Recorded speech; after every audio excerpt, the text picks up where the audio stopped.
It kind of looks like a big black. What's up, guys? Today on Rebels Off-Road, we will be installing our very own RebelRods 1-ton tie rod ends on our Kawasaki KRX, and we'll be showing you how to do it. Stay tuned, smash that like button, and subscribe for more great content. Let's get into it. Okay, now we're gonna talk about the tools that we need to get this job done. So we need a drill and a 7-degree reamer. Very important to have that 7-degree reamer for this kit. I have an impact, and I think this is a 17mm socket. That's to get the tire and wheels off. Need to have stuff to get the tires and wheels off. Don't need an impact, but that helps. A pick and this small Allen key. I'm not sure what size it is, but that is for the inner tie rod end adjustment. You don't really need to adjust the inner tie rod ends, but I'm gonna show you how to do that in this video. Once your ends get worn, you can readjust them and retighten them up and take out some of that slop, and I'll show you how to do that. This is some little needle nose pliers. That's for the cotter pin and getting some of those clips out. Also have a socket wrench. Then we have a 7/8 socket. That is for the stock castle nut on the tie rod ends.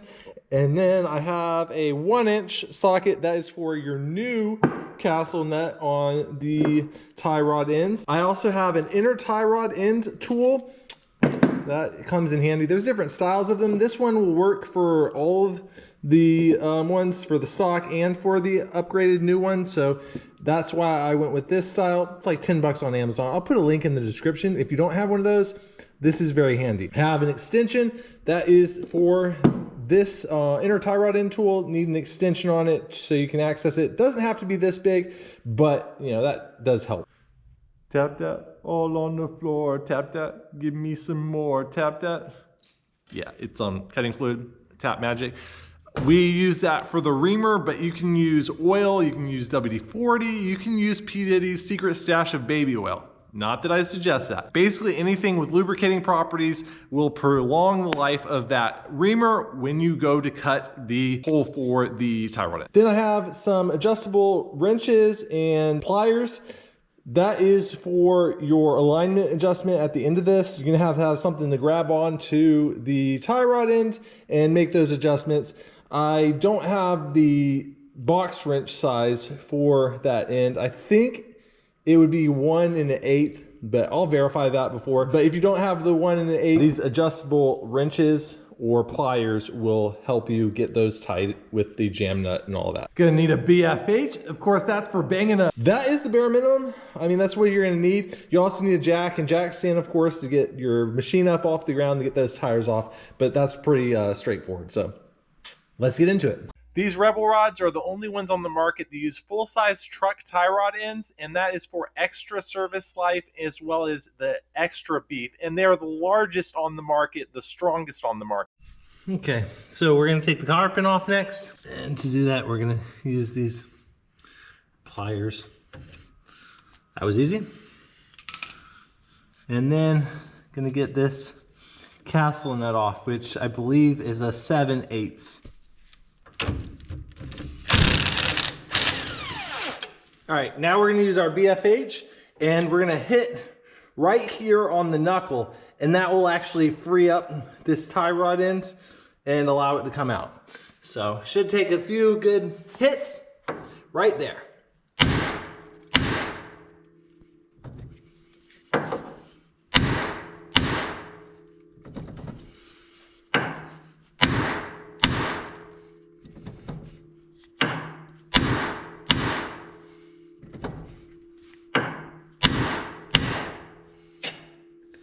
And there you go. So we're gonna go ahead and remove this zip tie.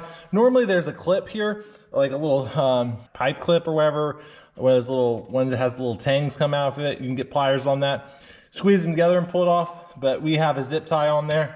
We're gonna go ahead and cut that zip tie off. And then on the inside there, there's also a clip that you would use your pliers and squeeze together the tangs and kind of break that free.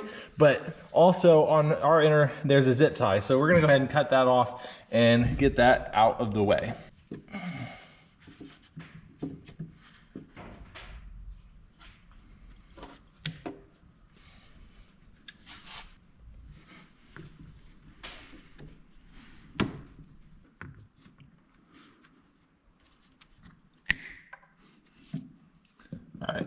So once you get those clips or zip ties out of the way, you can go ahead and pop this.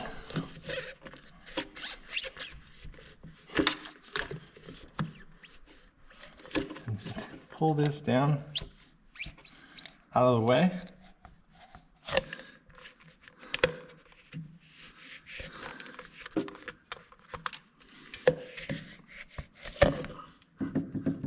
Look at that. You see where that movement is right there? Yeah, so this was worn out. Now this tool is pretty cool. Has these nuts at the end that can adjust it. So we're gonna go ahead and take the nuts completely off.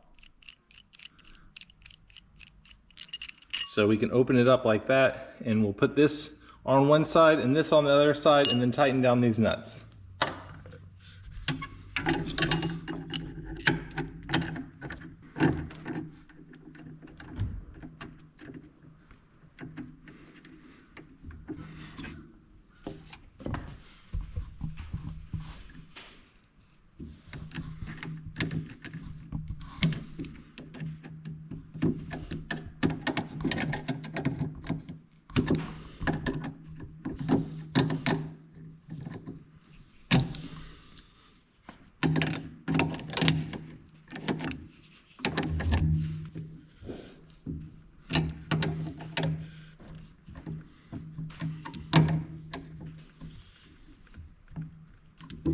Now we're going to go ahead and put the extension on there. And the socket wrench. And then we're just going to turn this. And hopefully it'll break free.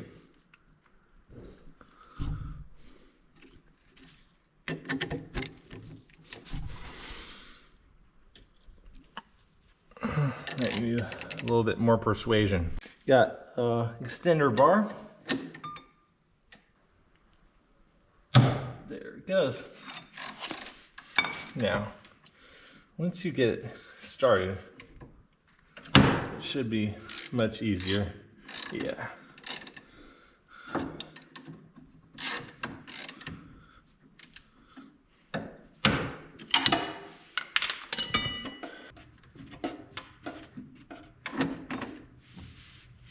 There it is. Let's bring it over to the bench and we'll take a look. All right, let's talk about one of the issues that are inherent with the stock tie rod ends, and that is these are non-serviceable. So once this gets worn out, this whole thing has to get thrown away.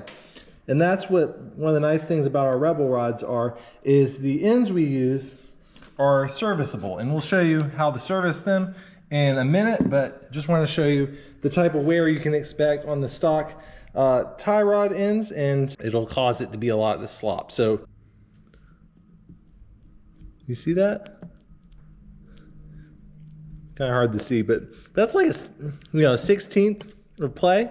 And what that is there's a little nylon little bushing inside there that gets worn down, and then it just gets all this slop, and there's no way of replacing that bushing in there and tightening that back up with the stock ones. So this is trash. And same thing with this end. Isn't too bad yet, but it does have a little tiny bit of play in and out that you can just barely feel.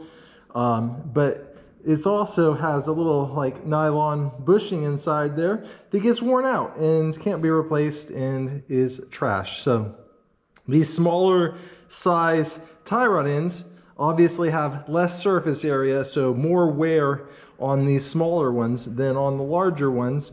And the materials used are different than the ones in the full-size vehicles. They're a little bit cheaper, honestly. So the full-size vehicle ones are much more quality and are serviceable. This doesn't have a grease fitting. A lot of the aftermarket and the stock auto ones have a grease fitting like the one we have. So this is going to last you a whole lot shorter amount of time than our Rebel rods. Now, next we got to remove the boot, and if we were smart, we would have actually loosened this jam nut while it was still on the machine, but we forgot. If you're gonna replace this boot, the stock one is fairly good, but there's an upgraded one. This is actually an upgraded one that we've had on our machine for a while, and it's a little bit more flexible. I'll put a link in the description for this as well, but we're gonna go ahead and take off the tie rod so then we can sled this out. So we're gonna go ahead and clamp it up in the vise.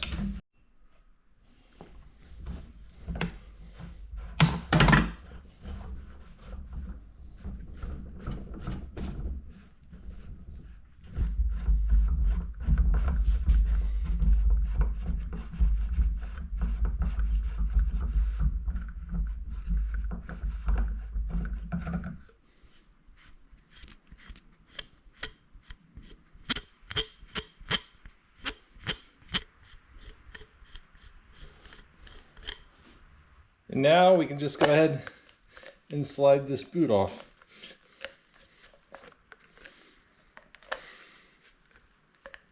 Oh, you gotta give him that huck too and spit on that thing.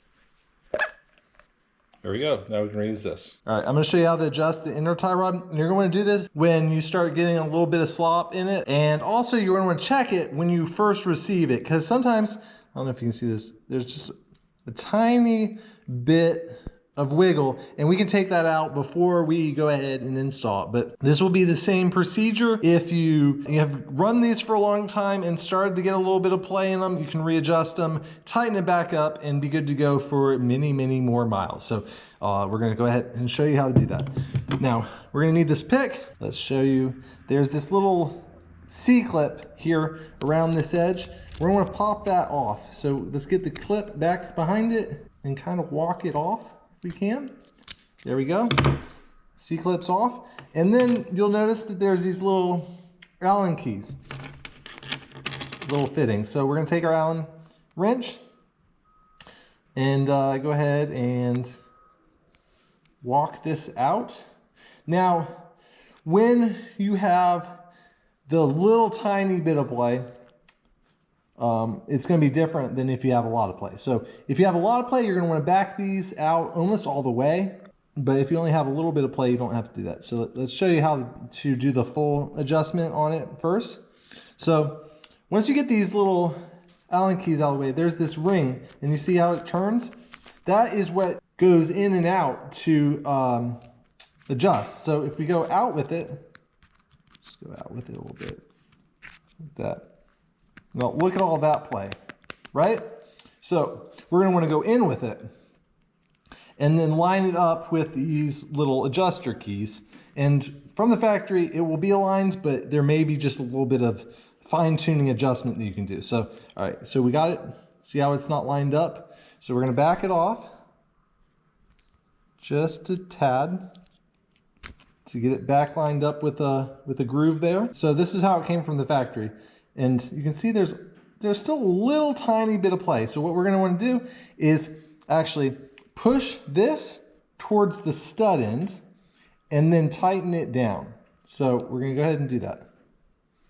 And we're going to tighten these little Allen keys all the way down while keeping pressure on the stud and the little housing. Now, you can already see there's no play in it now. We took that play right out. So we're going to go ahead and continue putting the set keys in there, and then we'll put the ring back on, and that's how you do your adjustment. C-clip, O-ring thingy on there, and you know, you're nice and tight. It's good to go. Even if this is nice and tight, why we ship it separate from this, not fully adjusted, is because we want to install this first before we install the rest of the rod. And we'll show you why that is in a minute. But we can go ahead and run our other end down. This side is actually reverse threaded. So instead of righty-tighty, lefty-loosey, it's lefty-tighty, righty-loosey. And so we just ran this on down all the way. Basically, we want to go all the way with this as far as we can. And with this jam nut in there, you gotta have the jam nut in there, and that is reverse thread as well, of course. So once you have it like this, we are ready to go over to the machine and start install. Now here is why we want to keep this separate and not installed on the tie rod at first, is because we're gonna need to put this on there. And then we're also going to want to put the boot on after this, and it'll just make it easier to tighten this down on the rack and get it a proper tightness on the rack before we go to put the boot on. The boot will just kind of get in the way. So if we go ahead and do this separate, we can then slide the boot on after this is on the rack. So let's get this tightened down. Now before we put this on the machine, we want to go ahead and put some blue Loctite on it, and that will just help this not rattle loose. So we put a good amount on here because we don't plan on this coming loose anytime soon. But now we're going to go ahead and start threading this guy on there.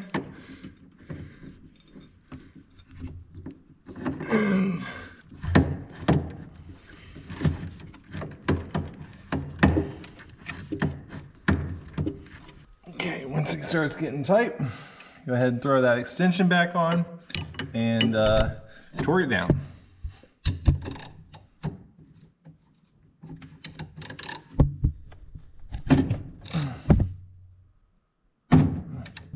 Forgot to tighten these up good, I guess.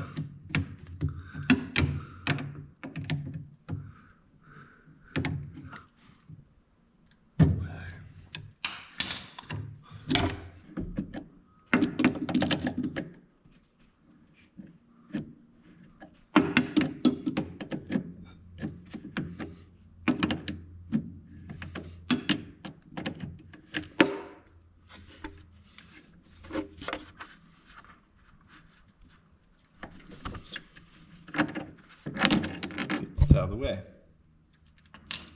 We're gonna go ahead and put the boot up. We're gonna go ahead and put the boot on, and you're just gonna slip it over, line it up,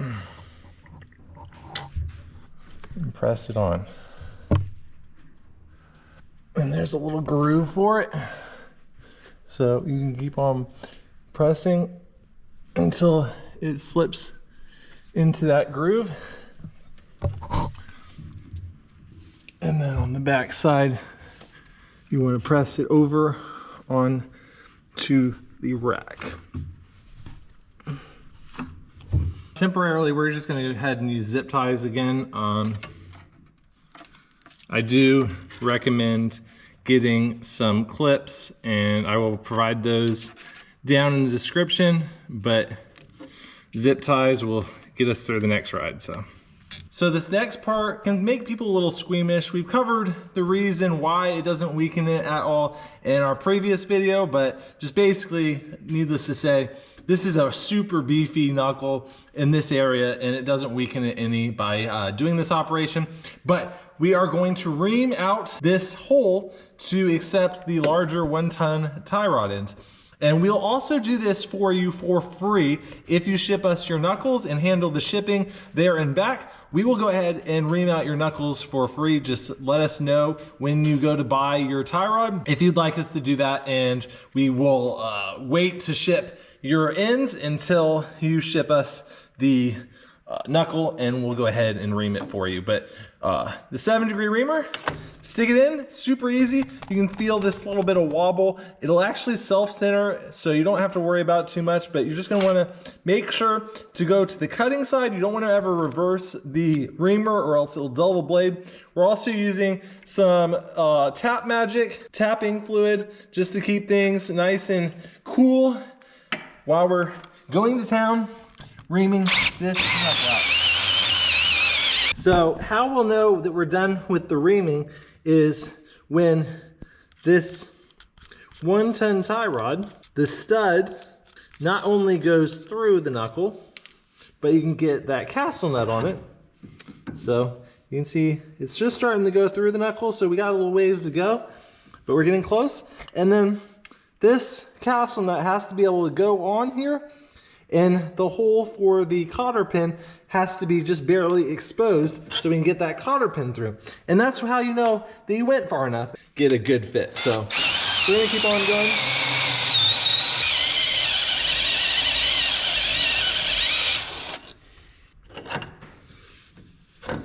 Ooh, look at that. That looks pretty perfect.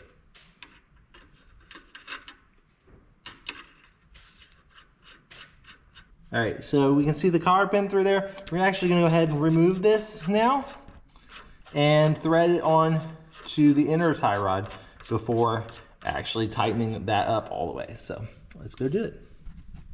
Now, the reason why we tighten this all the way down, or adjust this all the way down, is so that it evenly adjusts out. We have the double threaded alignment. So we want the most thread engagement we can get with this, and we get full thread engagement if you do it this way. So let's not forget the jam nut for the inner tie rod. Very important. All right, so run that all the way down, and then we'll go ahead and run the tie rod all the way down on the inner. And we're not gonna have it attached because we want to only run down the inner right now. That way we have full thread engagement. All right, so now we have the full thread engagement, and we can install this onto the knuckle.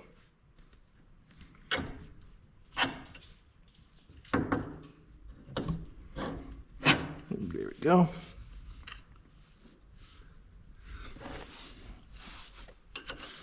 Throw this castle nut on there, and we're gonna go ahead and run it down and install the cotter pin. So this one is a 1-inch, takes a 1-inch socket. So we're gonna go grab that, throw that on our impact, run it down, and throw our cotter pin in.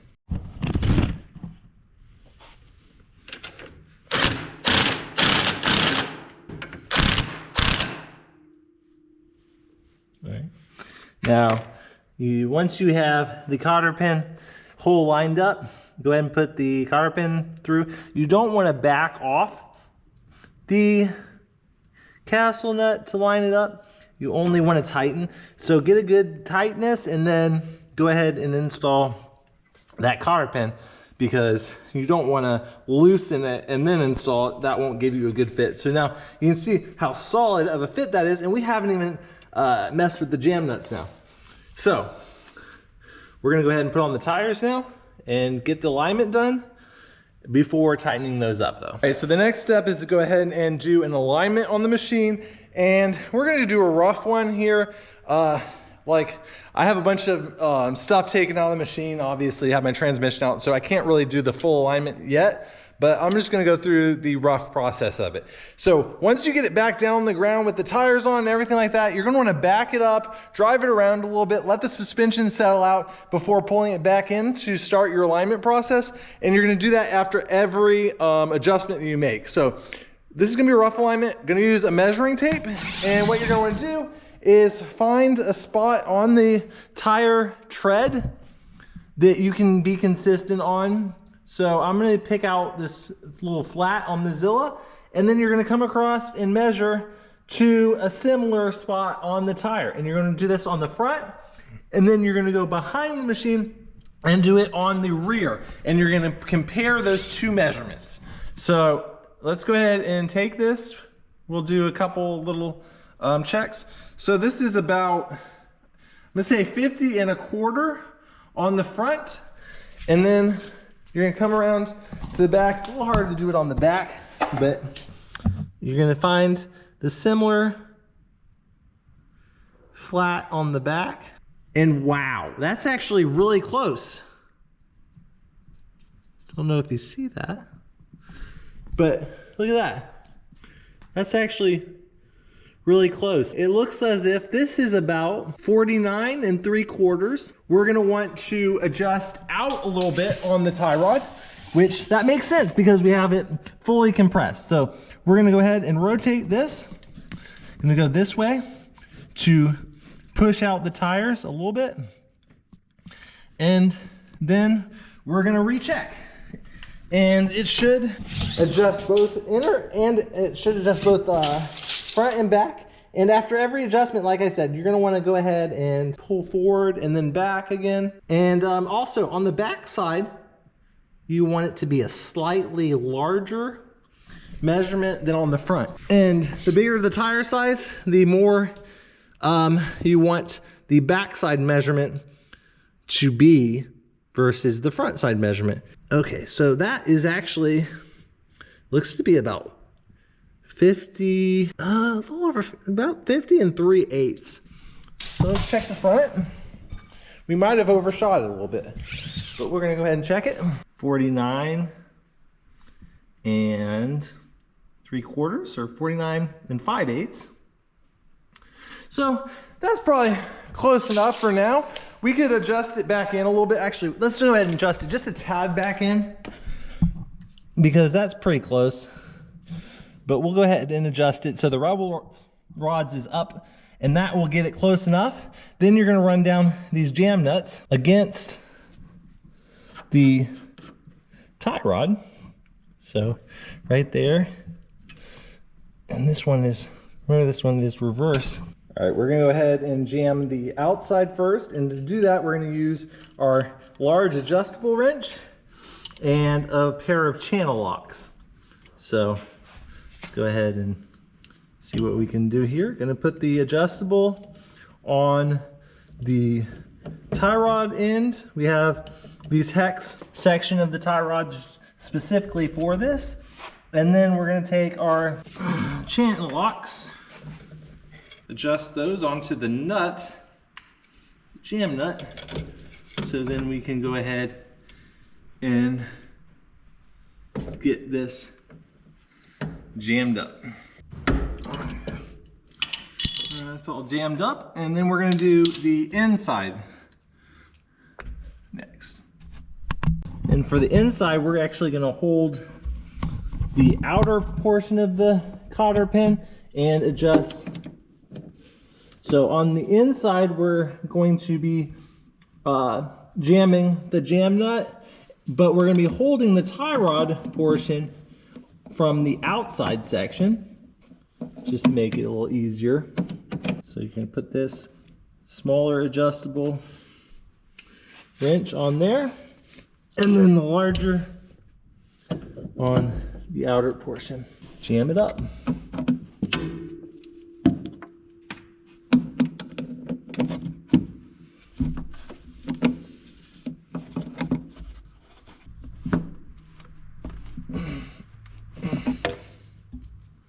That's all there is to it. Now, as you might have noticed, this tie rod end has this little grease fitting. So we're gonna go ahead and pump a couple little squirts of grease in there, lube it up so we don't have to touch this for a while.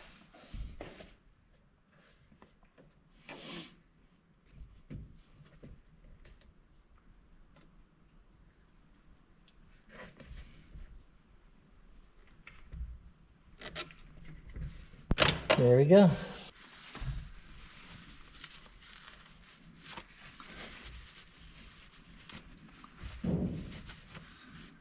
And your installation's done. All right, so that's how you install the RebelRods 1-ton tie rod on your Kawasaki KRX. You can find out more about the RebelRods. There's a video I'll post right here, as well as our website, which I'll post down in the description, where you can find these RebelRods and buy them and check out all the specs on them. They are bigger than anything else on the market right now, and they're the only thing on the market that's aftermarket with the double adjustable, with the 1-ton full-size truck tie rod ends. So check them out. Go ahead and smash that like button and subscribe if you like this video and you want to see more. And we'll see you next time. Live life for the fight, yeah, I'm here to get it. I got drive, got sight, always have a vision. I go by at night, I be in my feelings. I'ma be fine, need time, and I'll soon be winning.